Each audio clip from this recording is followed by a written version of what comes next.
BJP ꯑꯣꯏꯕꯒꯤ ꯄꯥꯔꯇꯤꯒꯤ ꯐꯪꯁꯟꯗ ꯅꯣꯏꯅ ꯌꯥꯎꯗ꯭ꯔꯒꯗꯤ ꯃꯗꯨꯒꯤ ꯌꯨꯝ ꯁꯥꯕꯒꯤ ꯁ꯭ꯀꯤꯝ ꯀꯛꯑꯅꯤ ꯍꯥꯏꯌꯦ ꯀꯣ ꯑꯗꯨ ꯑꯣꯏꯔꯒꯗꯤ ꯑꯩꯒꯤ ꯌꯨꯝ ꯁꯥꯕꯒꯤ ꯁ꯭ꯀꯤꯝ ꯑꯩꯒꯤꯗꯃꯛꯇ ꯄꯤꯔꯛꯏꯕ ꯑꯩꯒꯤꯗꯃꯛꯇ ꯋꯦꯜꯐꯤꯌꯔ ꯁ꯭ꯀꯤꯝꯗ ꯐꯪꯉꯛꯏꯕ ꯁ꯭ꯀꯤꯝꯁꯤꯕꯨ ꯃꯤ ꯑꯃꯅ ꯍꯦꯛꯇ ꯀꯛꯄ ꯌꯥꯕ꯭ꯔꯥ ꯑꯗꯨꯒꯨꯝꯕꯁꯦ ꯀꯛꯄ ꯇꯥꯔꯒꯗꯤ ꯀꯔꯝꯕ ꯐꯣꯔꯝꯗ ꯑꯩꯒꯤ ꯔꯥꯏꯠ ꯑꯦꯟꯐꯣꯔꯁ ꯇꯧꯅꯅꯕ ꯆꯠꯀꯅꯤꯒꯥꯁꯦ ꯑꯩꯈꯣꯏ ꯋꯥꯈꯜ ꯒ꯭ꯌꯥꯟ ꯇꯥꯕ ꯇꯥꯕꯅꯤ ꯑꯩꯉꯣꯟꯗ ꯂꯨꯄꯥ 1,000 ꯄꯤꯔꯛꯑꯒ 1,000ꯁꯤꯅ ꯍꯣꯔꯦꯟ ꯑꯩꯒꯤ ꯆꯥꯛ ꯆꯥꯅꯕ ꯑꯩꯒꯤ ꯏꯃꯨꯡꯒꯤ ꯑꯍꯣꯕ ꯃꯦꯜꯂꯒ ꯑꯗꯨ ꯇꯧꯔꯒ ꯈꯣꯠꯂꯒ ꯍꯥꯏꯕ ꯋꯥꯈꯜꯗꯣ ꯂꯩꯔꯤꯈꯣꯏ ꯀꯔꯤꯒꯤꯅꯣꯅ ꯍꯥꯏꯕꯗꯤ ꯄꯣꯂꯤꯇꯤꯛꯁ ꯑꯁꯦ ꯏꯁ ꯑꯦ dirty ꯒꯦꯝꯅꯦꯕ if I start playing dirty game ꯑꯗꯨꯗꯩꯗꯨꯗ ꯑꯩꯁꯦ ꯀꯔꯞꯁꯟꯅ ꯆꯥꯍꯜꯂꯅꯤ ꯑꯩꯁꯦ ꯅꯤꯄꯣꯇꯤꯖꯝ ꯍꯥꯏꯕꯗꯤ ꯑꯩꯒꯤ ꯃꯔꯤ ꯃꯇꯥ ꯑꯩꯒꯤ ꯅꯛꯅꯕ ꯁꯥꯒꯩ ꯅꯥꯇꯩ ꯏꯃꯨꯡ ꯃꯅꯨꯡꯗ ꯑꯩꯅ ꯍꯦꯟꯅ ꯐꯦꯚꯔ ꯇꯧꯕ ꯃꯗꯨꯗꯒꯤꯅꯤꯅ ꯑꯣꯏꯍꯜꯂꯛꯑꯗꯤ ꯀꯔꯤꯅꯣꯅ ꯍꯥꯏꯕ ꯃꯇꯝꯗ ꯅꯦꯄꯥꯜꯗ ꯑꯆꯧꯕ ꯃꯩ ꯍꯧꯔꯦꯔꯒ ꯑꯆꯧꯕ ꯆꯦꯟꯖ ꯑꯃ ꯂꯥꯛꯏꯁꯦ ꯀꯔꯤꯅꯣ ꯀꯔꯤꯗꯒꯤ ꯍꯧꯔꯛꯏ ꯀꯔꯞꯁꯟ ꯑꯃꯁꯨꯡ ꯅꯦꯄꯣꯇꯤꯖꯝꯗꯒꯤ ꯍꯧꯔꯛꯑꯦꯕ ꯑꯗꯨꯒꯨꯝꯕ ꯀꯔꯞꯁꯟꯗꯣ ꯏꯅꯥꯛ ꯈꯨꯟꯕꯅ ꯄꯥꯈꯨꯟꯗ ꯈꯨꯟꯕ ꯂꯥꯏꯔꯕꯅ ꯄꯪꯂꯥꯏꯗ ꯂꯥꯏꯔꯕ ꯑꯩꯒꯤ ꯑꯣꯏꯕ ꯋꯦꯜꯐꯤꯌꯔ ꯁ꯭ꯀꯤꯝ ꯃꯌꯥꯝ ꯄꯤꯔꯛꯏꯁꯦ ꯃꯁꯤꯗꯩꯁꯤꯗ ꯐꯪꯐꯝ ꯆꯥꯅ ꯐꯪꯗꯕ ꯑꯦꯛꯖꯤꯀ꯭ꯌꯨꯇꯤꯚꯀꯤ ꯔꯣꯜ ꯉꯁꯤꯒꯤ ꯂꯦꯖꯤꯁꯂꯦꯆꯔꯒꯤ ꯔꯣꯜ ꯖꯨꯗꯤꯁꯤꯌꯥꯔꯒꯤ ꯔꯣꯜ ꯃꯦꯗꯤꯌꯥꯒꯤ ꯔꯣꯜꯁꯦ ꯑꯩꯈꯣꯏ ꯈꯨꯗꯤꯡꯃꯛꯁꯦ ꯂꯣꯏꯅꯃꯛ ꯃꯐꯝ ꯆꯥꯅ ꯃꯁꯤ ꯌꯨꯇꯤꯂꯥꯏꯖ ꯇꯧꯕ ꯑꯃ ꯆꯪꯉꯦ ꯍꯥꯏꯕ ꯍꯧꯖꯤꯛꯇꯤ ꯃꯅꯤꯄꯨꯔꯁꯦ ꯄ꯭ꯔꯦꯁꯤꯗꯦꯟ ꯔꯨꯜꯅꯤ ꯍꯧꯖꯤꯛꯁꯨ ꯀꯔꯞꯁꯟꯒꯤ ꯄꯥꯎꯁꯦ ꯍꯥꯟꯅꯗꯤ ꯈꯔ ꯍꯟꯊꯩ ꯍꯥꯏꯕꯕꯨ the so-called bureaucrats who are working in the administrative system of Manipur is doing corruption. See, corruption it needs to be checked by our governor.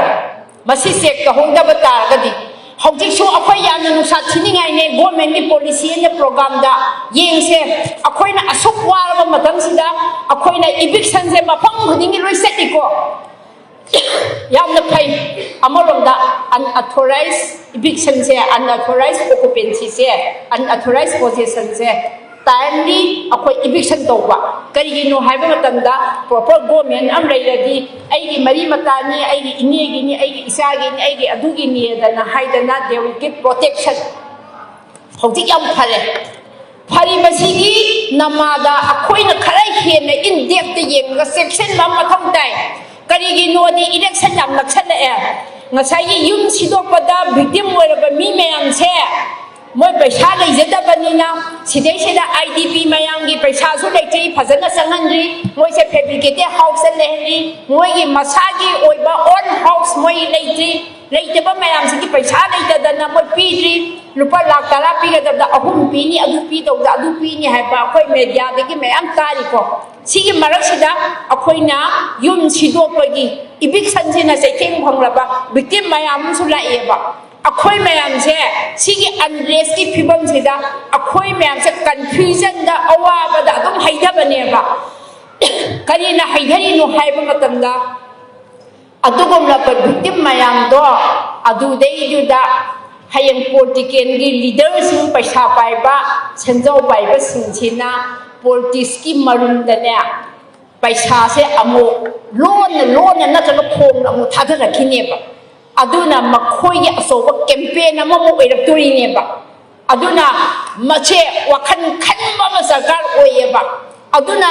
ngasigi leiriba ima singna ngasigi leiriba nupi singsena aina sala helasu aina sirasu masigi wisdom se masigi policy se masigi rule se masigi sanaron se yaningre haiba se with firm determination amaga loina na khomadu challenge o ma darkar oi haba karigi no hairadi aina ngasigi awaba yengo accident thopagi akhoi nuaite ko pharmacy singdi harawe be hidak situini adugi phibam yorabane ba aduna praja se adugi mati wari khoi lakadauba senjau paiba ruler the so called ruler and the party politicians sing je moi harauri ne ba they are laughing awaba mi kaya no maming isalo they will be invited aduga magi paisa kaya dakar leba loan amusung phong na amu thadalak toine loan oina natrega adu oina yadraga hayam vote mantik na toine adugi wakhan sidegi akoi amna section se ꯑꯗꯨꯅ ꯑꯁꯤꯒꯤꯁꯦ ꯆꯦꯛꯁꯤꯟꯗ꯭ꯔꯒꯗꯤ ꯀꯩꯗꯧꯅꯤꯅ ꯍꯥꯏꯕꯕꯨ ꯑꯩꯈꯣꯏꯁꯦ ꯑꯋꯥꯕꯗ ꯑꯋꯥꯕ ꯑꯣꯏꯅꯤ ꯀꯔꯤꯅ ꯑꯩꯈꯣꯏꯁꯦ ꯈ꯭ꯋꯥꯏꯗꯒꯤ ꯄ꯭ꯔꯤꯊꯤꯕꯤꯁꯤꯗ ꯀꯔꯞꯁꯟꯒꯤ ꯆꯥꯡ ꯈ꯭ꯋꯥꯏꯗꯒꯤ ꯋꯥꯡꯂꯕ ꯒ꯭ꯌꯥꯟ ꯇꯥꯗꯕꯗ ꯉꯥꯏꯍꯥꯛꯀꯤ ꯋꯥꯡꯂꯕ ꯉꯥꯏꯍꯥꯛꯀꯤ ꯏꯊꯛꯇ ꯏꯔꯥꯡꯗ ꯈ꯭ꯋꯥꯏꯗꯒꯤ ꯃꯇꯝ ꯊꯥꯗꯕ ꯄꯥꯝꯃꯨꯗꯕꯗ ꯈ꯭ꯋꯥꯏꯗꯒꯤ ꯋꯥꯡꯂꯕ ꯊꯕꯛ ꯁꯨꯅꯤꯡꯗꯕꯗ ꯈ꯭ꯋꯥꯏꯗꯒꯤ ꯋꯥꯡꯂꯕ ꯑꯗꯨꯒꯨꯝꯂꯕ ꯃꯌꯥꯝꯒꯤ ꯁ꯭ꯇꯦꯁꯟ ꯇꯧꯐꯝ including myself and ourselves ꯑꯩꯈꯣꯏꯒꯤ ꯃꯅꯤꯄꯨꯔꯁꯦ ꯑꯣꯏꯔꯕꯅꯦꯕ ꯑꯗꯨꯅ ꯑꯩꯈꯣꯏꯗꯤ ꯑꯍꯜ ꯑꯣꯏꯔꯦ ꯁꯦꯅꯤꯌꯔ ꯁꯤꯇꯤꯖꯦꯟ ꯑꯣꯏꯔꯦ ꯑꯗꯨꯅ ꯉꯁꯤꯒꯤ ꯇꯨꯡꯒꯤ ꯂꯝꯕꯦꯟꯁꯦ ꯌꯨꯠꯁꯤꯡꯗ ꯌꯨꯠ ꯅꯨꯄꯤꯁꯤꯡꯗ ꯅꯈꯣꯏꯗ ꯂꯦꯞꯇꯧꯔꯤ ꯃꯗꯨꯗꯤ ꯅꯦꯁꯟ ꯕꯤꯜꯗꯔꯁꯦ ꯅꯈꯣꯏꯅꯤ ꯅꯈꯣꯏꯅ ꯇꯨꯡꯒꯤ ꯂꯝꯕꯦꯟ ꯌꯦꯡꯉꯦꯔꯒ ꯆꯠꯅꯔꯤꯕ ꯂꯩꯔꯤꯕ ꯑꯥꯏꯟꯁꯤꯡꯁꯤꯒꯤ ꯃꯇꯦꯡꯁꯦ ꯂꯧꯔꯦ ꯍꯥꯏꯔꯒ ꯅꯪꯒꯤ ꯅꯔꯩꯕꯥꯛ ꯅꯖꯥꯇꯤ ꯀꯟꯕ ꯃꯇꯝꯗ ꯀꯔꯞꯁꯟꯕꯨ ꯃꯨꯊꯠꯄ ꯅꯦꯄꯣꯇꯤꯖꯝꯕꯨ ꯃꯨꯊꯠꯄ ꯑꯗꯨꯒꯨꯝꯂꯕ ꯑꯦꯕ꯭ꯌꯨꯁ ꯑꯣꯐ ꯄꯥꯋꯔꯕꯨ ꯃꯨꯊꯠꯄ ꯑꯗꯨꯒꯨꯝꯂꯕ ꯉꯝꯅꯕ ꯃꯗꯨꯒꯤ ꯁꯛꯇꯤꯗꯣ ꯁꯤꯖꯤꯟꯅꯗ꯭ꯔꯒꯗꯤ ꯃꯅꯤꯄꯨꯔ ꯑꯃꯨꯛ ꯍꯟꯅ ꯃꯤꯀꯞ ꯊꯣꯛꯂꯔꯣꯏ ꯃꯅꯤꯄꯨꯔ ꯑꯋꯥꯕꯗꯒꯤ ꯑꯃꯨꯛ ꯍꯟꯅ ꯀꯟꯕ ꯉꯝꯂꯔꯣꯏ ꯑꯗꯨꯅ ꯑꯗꯨꯒꯨꯝꯕꯁꯦ ꯑꯣꯏꯅꯕꯒꯤꯗꯃꯛꯇ like four example we R ꯁꯤꯡ ꯑꯦꯠ ꯅꯦꯄꯥꯜ ꯑꯦꯛꯖꯥꯝꯄꯜ ꯏꯟꯗꯤꯌꯥꯁꯦ ꯁ꯭ꯔꯤ ꯂꯪꯀꯥꯗ ꯕꯪꯒ꯭ꯂꯥꯗꯦꯁꯇ ꯑꯃꯗꯤ ꯅꯦꯄꯥꯜꯗ ꯇꯧꯔꯦ ꯏꯟꯗꯤꯌꯥꯁꯤꯗꯤ ꯌꯥꯝ ꯆꯥꯎꯕ ꯌꯥꯝꯅ ꯃꯦꯁꯤꯞ ꯑꯣꯏꯕ ꯀꯟꯇ꯭ꯔꯤꯅꯤꯅ ꯃꯗꯨꯃꯛ ꯉꯝꯗ꯭ꯔꯒꯁꯨ ꯑꯩꯈꯣꯏꯒꯤ ꯃꯅꯤꯄꯨꯔꯒꯤ ꯑꯩꯈꯣꯏꯅ ꯈꯟꯖꯔꯤꯕ ꯋꯥꯈꯜ ꯏꯔꯣꯝꯗꯣꯝ ꯍꯤꯡꯒꯗꯕꯅꯤ ꯅꯠꯇ꯭ꯔꯒ ꯃꯗꯨ ꯍꯤꯡꯕꯗ ꯀꯔꯤ ꯆꯪꯉꯤ ꯍꯧꯖꯤꯛ ꯑꯩꯈꯣꯏꯅ ꯌꯦꯡꯁꯦ